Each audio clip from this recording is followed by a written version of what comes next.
Iran v. Israel is the talk of the international town at the moment. All the media outlets, all the people, journalists, analysts, they all are talking about how Iran has launched a retaliatory attack on Israel.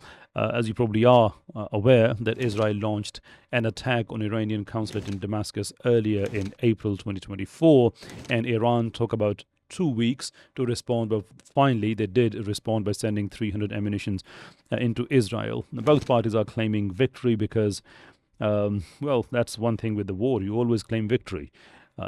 Israel is claiming victory because, according to their media, 99% of the ammunition sent by Iran has been intercepted. And Iran is claiming victory because their view is, well, it was never meant to cause a great deal of harm to Israel. It was about showing our muscle power, and we did flex that. And the high tech missiles that we sent, the supersonic ones, 7 of them were sent, and all of them achieved their target. So we won. Like I said, war has its nature, no matter who you speak to. People will always tell you that our country won the war. And the fact is that in the war, there is one thing which is always defeated, and that is the truth. Truth is the first victim, and it's a big victim, probably the biggest victim of the war.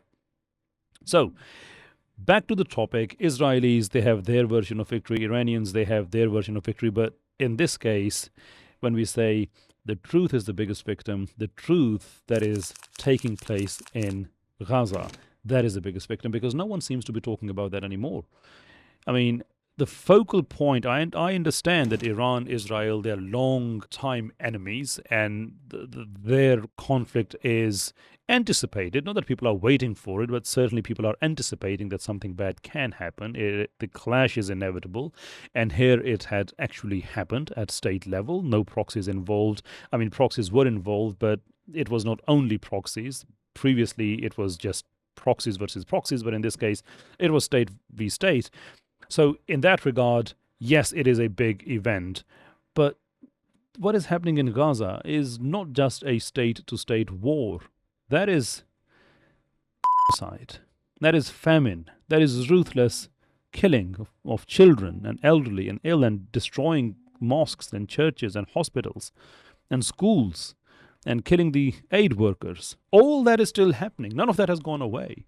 But somehow we think that right now Iran v. Israel is sort of a bigger news to follow. And this probably is what Israelis wanted. Now, because on one side, the focus of the media has shifted to Iran v. Israel, and no one seems to be talking about what is happening in Gaza, which is still happening. And if Israel succeeds in their mission, and they are talking about countering the counterattack now, so doing a retaliation upon Iranian retaliation, again, media is talking about it. Now, in this effort, Israel will either succeed or Israel will not succeed. There are only two possibilities. So it will do it, not do it, one way or the other. It will either become successful in its whatever targets they will set for themselves, or they will not be able to do so. If they did set up those targets, well, that is going to be another Israeli victory, because everybody will be talking about, again, Israel, they did this, X, Y, Z.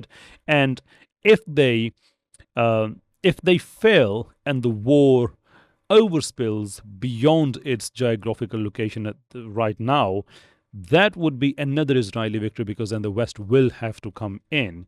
And even in Gaza, I mean, there's another dimension to it, that if Israel failed to achieve its targets against Iran, then it will have a face-saving justification to end the war in Gaza, because no matter what you do, the damages sustained by the Israeli economy are far greater than whatever Israel has achieved. Now, you can say that you cannot weigh the death of over 30,000 people against billions of dollars that Israel has lost, and that is very true. But the point I am making is that Israel is already at the brink point, right? Literally on the edge. Their economy can cripple, which is the reason I don't think they will go for a full-scale war with Iran. But what I am saying is that it will give Israel a face-saving justification to pull out from Gaza. So again, they will have a lot to sell to their own people, and Netanyahu was losing a lot of credibility within within Israel. It will regain a lot of it. So this is side that we must talk about. Gaza has to remain central into every conversation if we are going to save the truth in this war. Whatever happens between Iran or Israel or Netanyahu, the man can go to any length. I mean, that's not a secret. He can go to any length to safeguard his legacy and his current position. And if he's using this war against Iran or the conflict with Iran to justify his positions and actions, then the truth will become the casualty. So the only way we can keep it is by keep on conversation going on Gaza and what is happening there.